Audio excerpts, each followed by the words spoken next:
Today's FOMC meeting will draw plenty of attention as persistent inflation, robust April payrolls, and a positive ISM Services report suggest the Fed will likely resist President Trump's pressure and hold rates steady.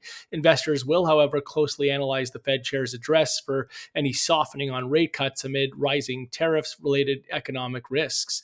Overall, despite earlier market optimism for 100 basis points of cuts in 2025, recent data reflecting a strong labor market and creeping inflation has tempered those expectations to around 80 basis points. However, potential economic fallout from President Trump's tariffs, evidenced by declining Chinese cargo shipments, warnings of empty shelves from U.S. retailers like Walmart, and contentious global reactions could get the Fed moving into a rate cut mode at a more accelerated pace.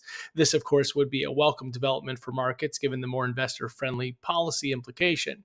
As far as today goes, and considering the balance of risk heading in, we do believe there is room for the market to get a more dovish than expected result, which could indeed inspire continued recovery in risk assets. At the same time, the Fed isn't likely to give the market too much by way of accommodation, given the need to continue to monitor the health of the U.S. economy, particularly at a time when it is still adjusting to U.S. administration policy moves. So, all things considered, there is room for additional risk on flow, but we don't expect anything too earth shattering from the event risk.